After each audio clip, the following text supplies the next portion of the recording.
Good morning, Lightning Leaders, and today we are going to continue our journey through some math terms. Last couple videos we talked about geometry. Today we're going to switch gears here and talk about the properties.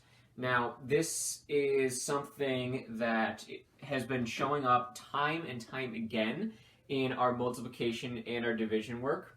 So I felt it was something that we should definitely go over because it's something that's going to come back, especially as you get older as mathematicians. So this is something, yes, it's review again, but it's also something we would have done regardless of if we were in the classroom or not.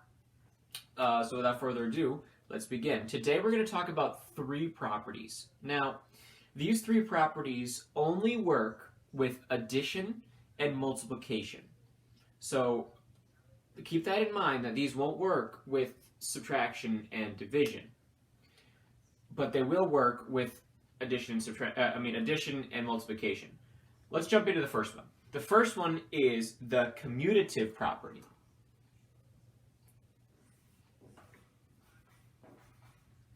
Commutative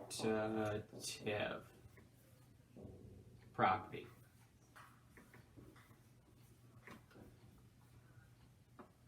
Now, this property allows us to change the order in which our addends or our factors are listed in our number sentence, and the answer won't change. So for example, if I were to write the number sentence 2 plus 3 plus 4, that equals 9. Now the commutative property tells me that I can change the order of these addends and still get 9.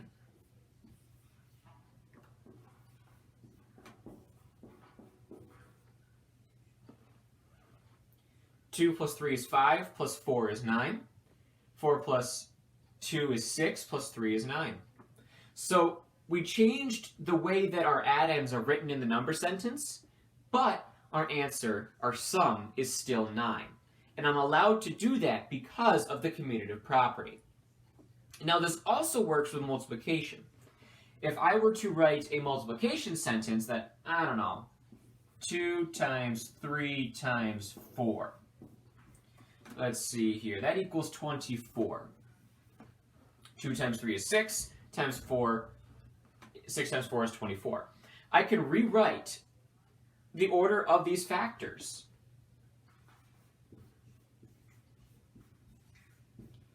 And still get 24. 4 times 2 is 8, times 3 is 24. Now, notice how I kept my symbols the same, right? I didn't mix addition and subtraction. You can't do that. And that's because of order of operations, which you really haven't done yet in 4th grade. If you were to ask your parents about it, they'd say PEMDAS. We did learn a couple of them. We learned that if we see parentheses, we'd have to do them first, but that's all we've learned in 4th grade. The key here with commutative property is that if every single number in my number sentence is being multiplied together, or every single number in my number sentence is being added together, it doesn't matter what order I write the numbers in, because I'm going to end up with the same answer. So again, this only works if every number is being added together or every number is being multiplied together. It's the only time the commutative property works. Let's jump into the next property.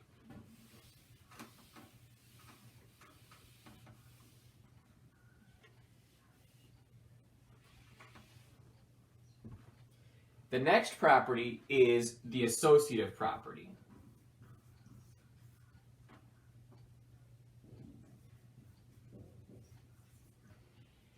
Now this property gets a little crazier. This is where we start bringing parentheses in. And I'm going to put a quick cut in the video here because I need to bring up my example questions up on the screen. I need to move my computer here, and I'll bring you guys right back in. All right, Lightning Leaders, welcome back. So I just pulled up some example problems on my computer there, so I didn't have to continue just thinking of random numbers in my head. So back to the associative property. Now, it looks eerily similar to the commutative property, because once again, every single number in our number sentence is going to have the same operation. The difference is this time we're bringing in our parentheses. So let's take a quick peek here. Let's see. Yeah, I'm going to do this one.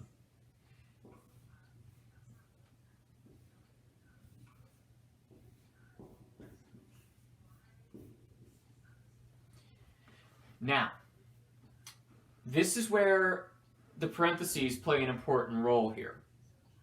Because with the associative property, I have to do what's in the parentheses first. So what's going to end up happening here is I'm going to get 1 plus 3, which is 4. Then I add in my 5, and I get 9. Now, the associative property tells me that I can take these parentheses, move them here, and I can do my math in a different order, and this is still going to equal 9. Even though I'm going to do this first, 3 plus 5 is 8, plus 1 is 9. So what the associative property is it basically gives me two different number sentences that are going to equal the same sum. Notice how this looks incredibly similar to the commutative property. The only difference is the order of the factors is staying, we're adding, so the order of the addends is staying the same, but the order in which we do the math is changing. And the same goes for multiplication. I can use these same numbers, these same digits, but do this as multiplication and still get the same answer. 1 times 3 is 3. 3 times 5 is 15. Then if I were to use the associative property and change the order of my parentheses, 3 times 5 is 15, times 1 is 15. So again, to recap, the thing to remember with associative property, again, it only works with addition and multiplication. This time, we didn't change the order in which our numbers are written, but we changed the order in which we do the math. So that's the difference between commutative property and associative property. While the numbers in the number sentences are the same, with the commutative property, we changed the way they're written, the order in which they're written. With the associative property, we changed the order in what we did first because of where the parentheses are. In math, whenever you see parentheses, you have to do what's inside them first. And that is one of the big rules of math that you're going to have to remember for many years to come. We have one more property to discuss in this video. Now, parents, you might, if you remember these properties, you're probably also remembering the identity property. And we really don't call that by name in 4th grade. It's just the multiplying by 1 gives, anything multiplied by 1 is itself an identity. We already talked about the commutative, associative, and distributive is already confusing as it is, so we just don't call that one by name yet. The kids know that one, but we don't call it by name yet. So our last property here is the distributive property. Now this property has been with us since 3rd grade. This one is tricky. This one is tough, but we use it a lot. So let's dive right in here. We use the distributive property to help us solve harder multiplication and addition sentences that we are not sure of yet. So for example, let's see here. I'm going to try to do, let's say, 3 plus I don't know, 12. And let's say I just, for the life of me, cannot figure this one out. I'm just having trouble with this one. What I can do is I can take this 12 and I can break it up. Because that's one of the cool things about math. You can always break numbers down into smaller numbers. Always. I'm going to turn this 12 into 10 and 2. So now I have something that looks like this. Kind of looks like the associative property a little bit, doesn't it? Now, with the distributive property, what I'm going to do is I'm going to take this 3 and I'm going to distribute it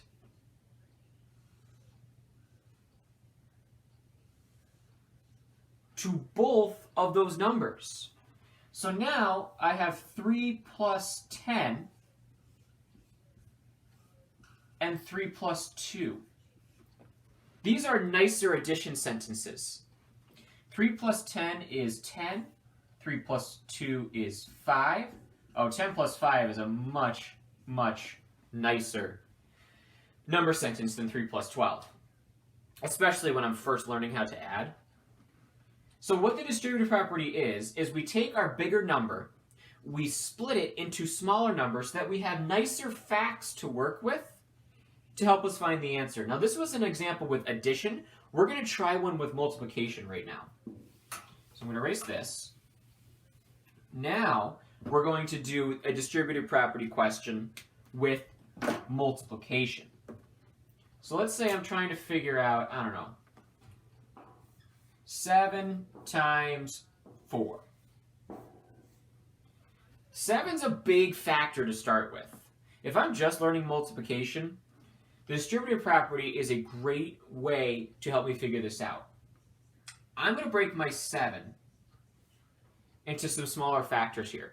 Now, when we were first learning to multiply back in 3rd grade, there were 3 numbers we were told to look for because they're the easiest to skip count by and they're one of the first ones we learn automatically. And that's 2s, 5s, and 10s. Now, I can't make a 10 out of 7. I don't have enough. But I can definitely pull 5 out of here. Now, if I took 5, I started with 7, I took 5, I need to figure out how much is left. So 7 minus 5 is 2. So now, I have this 5 plus 2 equals 7, but I still have this times 4 as part of my number sentence. So now I have this 5 plus 2 times 4. And the distributive property tells me that I can take this 4 and I can distribute it. I can give it to both the 5 and the 2, and I'm going to get my answer.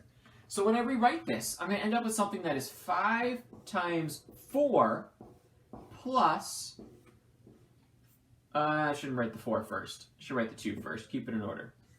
2 times 4, and that will give me my answer. 5 times 4, 5, 10, 15, 20. 2 times 4, 2, 4, 6, 8. So the answer to 7 times 4 is 28. And we solved that through using the distributive property. Now what I'm going to do is I'm going to put a cut in the video, and I'm going to put some example questions on the board. And I'm going to go through with you how to figure out which problem is showing which property. Then I'm going to erase the math, and I'm going to have you decide with a new set of equations which property goes with which one. Be right back. All right, Lightning Leaders, welcome back. So what I've done here is I've written the 3 properties on the left, and I've written 3 pairs of equations on the right. And what we're going to do is we're going to match the name to the pair of expressions, because there's no equal signs, of expressions that represent that property. So let's start with, it might be easier to go down the list and look at the math and connect it to the words versus starting with the word and trying to connect it to its its pair. It might be a little tough. So let's start over here. I have 12 times 3 and 10 times 3 plus 2 times 3. Well, to me, that's looking like this 12 got broken up into 10 and 2. And the 3 looks like it got distributed to both of the 10 and the 2. So this is the distributive property. Let's look at the next one. 3 times 2 times 7. 2 times 7 times 3. This is starting to look like the commutative property. There's no parentheses. There's no mixing of the symbols. So let's see here. I've got a 3. I've got a 2. I've got a 7. If I multiply this out, 3 times 2 is 6, times 7 is 42. 2 times 7 is 14, times 3 is 42.